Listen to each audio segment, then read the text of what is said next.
Kita kembali lanjutkan perbincangan. Pak Wahyu, kalau dari tadi Bu Titin sempat bercerita bahwa juga sudah melapor mengenai hal ini ke Propam. Nah, Pak Wahyu ada pandangan juga mengenai apa yang sudah dilakukan oleh pihak kuasa hukum ini? Saya kira kuasa hukum boleh-boleh saja maaf, Mas, mengontak ke sana sini. Tetapi ini kan kegaduhan saat ini yang rame, ini kan setelah dipicu film Final 7 Hari itu kan tujuannya mencari sebetulnya bagaimana peristiwa sebenarnya. Sekarang ini kan muncul bantahan-bantahan, ya, muncul sanggah-sanggahan, muncul fakta-fakta baru.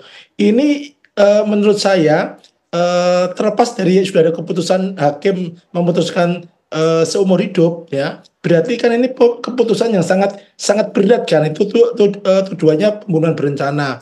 Saya kira ini nggak bisa dibikin cerita main-main saja, jangan, nggak bisa jadi drama terus menerus. Jadi menurut saya dalam hal ini Polri harus sesegera mungkin lah menuntaskan ini dengan kewenangan dan kemampuannya apa untuk segera mengungkap segera mungkin sehingga tidak muncul spekulasi-spekulasi yang terus berkembang, karena semakin ini diulur-ulur, semakin ini diperpanjang, maka yang terjadi cerita itu akan semakin banyak dan nanti akan semakin sulit. Jadi fokus saja.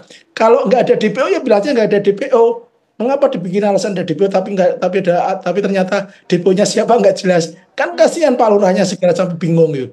Hal-hal ini menurut saya yang harus menjadi perhatian publik. Artinya kegaduhan ini jangan jadi semacam kemudian telenovela, tapi ini harus menjadi proses hukum, kasus hukum, dan menjadi konsentrasi kita untuk benar-benar kita mau serius menangani ini. Ini pelajaran yang sangat berharga.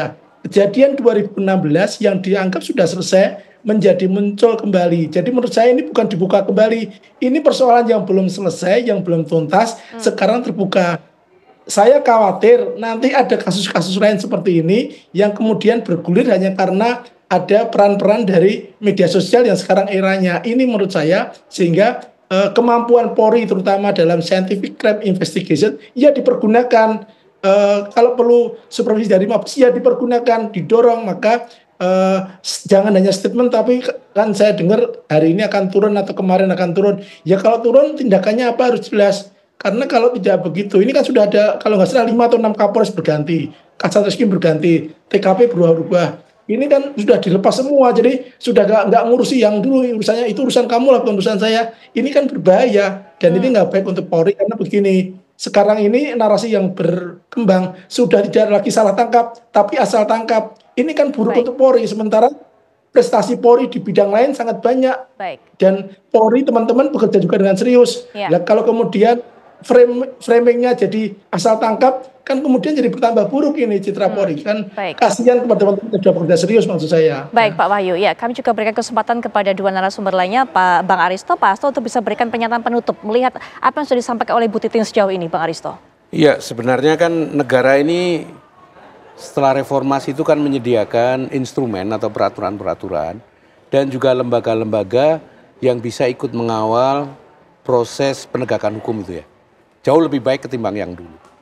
Problemnya instrumen-instrumen dan lembaga-lembaga ini belum semuanya berjalan sesuai dengan semestinya.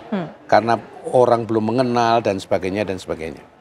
Nah sebenarnya penasihat hukum maupun keluarga itu sejak awal sudah bisa memanfaatkan peraturan-peraturan atau lembaga-lembaga ini. Tadi dikatakan oleh Bu Titin kan sudah mengadu ke sana kemari ya.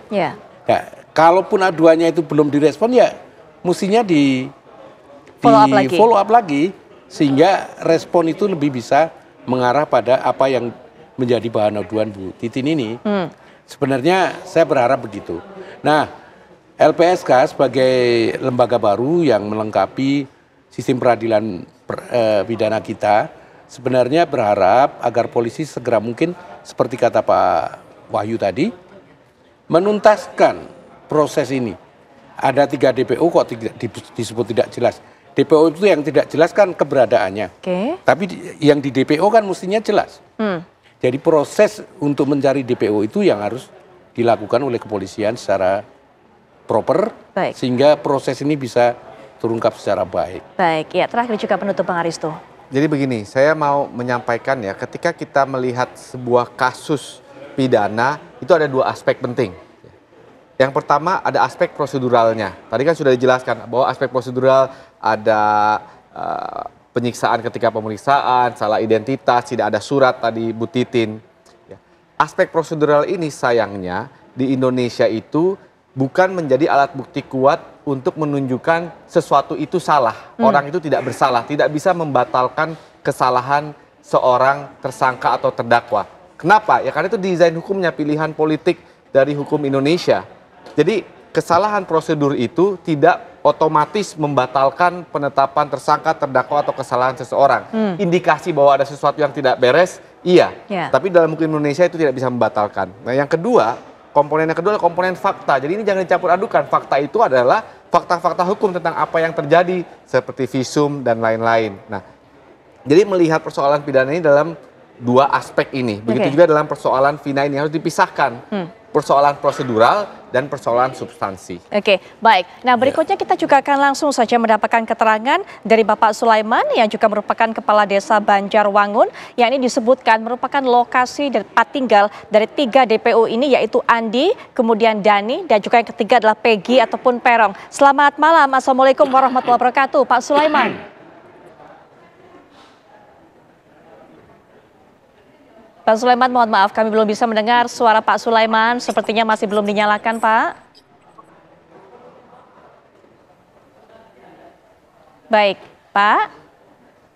Selamat malam. Bapak, Pak Sulaiman. Selamat malam, Pak Sulaiman.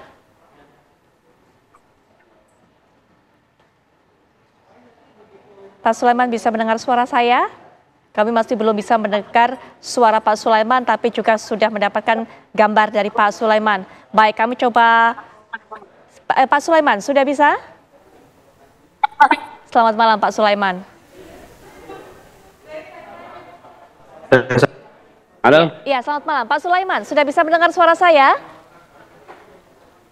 Bisa, halo, siap, udah baik, bisa mendengar. Ya. Baik, Pak Sulaiman, langsung saja bisa dijelaskan kepada kami, Pak. Ketika kemudian mendapatkan kabar, informasi bahwa 3 DPO ini, Andi, Dani, dan Peggy atau Perong ini merupakan salah satu warga yang tinggal di desa Banjarwangun, Bapak apa yang Bapak lakukan? Apakah sudah memeriksa, mengecek apakah memang ada 3 orang tersebut yang tinggal di area Bapak?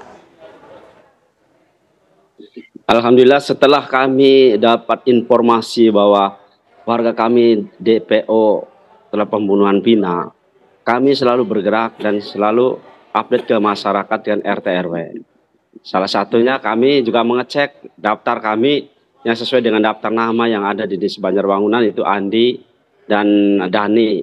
Ternyata Andi dan sama Peggy juga. Peggy itu juga nggak ada juga. Dan Andi saya cross check di data kami juga ada 15 nama Andi. Tapi semua enggak Andi aja, Andi ada Andi Setiawan, ada Andi, ada panjangan ini salah satunya ini enggak lengkap juga Andi aja kan gitu. Kami ngecek juga, tapi satu pun enggak ada yang cocok dengan Andi yang disesuaikan dengan DPO itu. Baik. Dan ke Dani juga, Dani kami juga sama. Saya cross check langsung ke lapangan juga, tapi enggak ada juga. Baik. Sampai saya detik ini juga. Pak, dari kan dari pihak kepolisian tidak mengeluarkan foto. Nah, Bapak bagaimana caranya kemudian memeriksa apakah Andi, apakah Dani, apakah Perong yang dimaksud bukan warga Bapak? Padahal ada nama-nama Andi dan Dani di sana.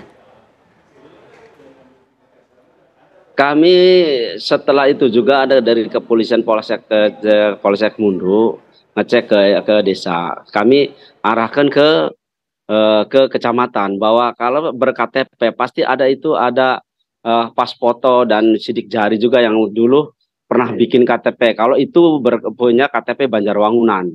Ya ini kemungkinan ini hanya saya juga nggak ngerti ini kok nama tiga-tiganya itu kok Desa Banjarwangunan. Ya termasuk Andi dan Dani dan Peggy itu awalnya dari mana, saya juga kaget juga ini. Warga kami dinyatakan bahwa ada DPO warga kami. Saya juga meminta keterangan ini dari pihak kepolisian juga kan gitu. Baik, apa yang kemudian yang disampaikan oleh pihak kepolisian kepada Bapak? Apakah memang mendapatkan informasi bahwa KTP ataupun juga apapun tuh data dari DPO-DPO ini merupakan data warga Bapak? Apa yang disampaikan, Pak?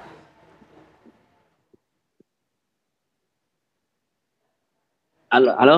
Iya, Pak. Halo? Iya, Pak. Iya, Bapak masih bisa Iya, mendengar suara gimana, saya? Pak? Iya, Halo. apa yang disampaikan Iya, oleh pihak kepolisian, Pak, pada saat itu menjelaskan kepada Bisa, Bapak? bisa, Iya, tapi nggak lancar, Mbak. baik. Pak Sulaiman, iya, masih bersama kami. Pak Sulaiman, bisa Halo. Ya, Pak Sulaiman, bisa dijelaskan apa yang menjadi dasar pihak kepolisian kemudian Halo. Bapak, sepertinya suara saya tidak terdengar dengan jelas. Baik, Bapak sepertinya masih ada kendala untuk bisa komunikasi dengan Pak Sulaiman, tapi kita sudah mendapatkan keterangan tadi bahwa memang tidak ada yang sesuai dikatakan oleh Pak Sulaiman dari warga desa Banjarwangun ini memiliki nama, memang ada nama Adi, ada nama Dani, tapi tidak sesuai dengan ciri-ciri yang disampaikan oleh pihak kepolisian mengenai 3 DPO dalam kasus ini. Terima kasih tentunya Pak Sulaiman sudah memberikan keterangan. Pak Wahyu terima kasih, Bu Titin terima kasih, Bang Aristo terima kasih, Pak Asto juga terima kasih. Kita akan terus tunggu bagaimana kemudian upaya gerak cepat dari pihak kepolisian untuk menyelesaikan kasus ini.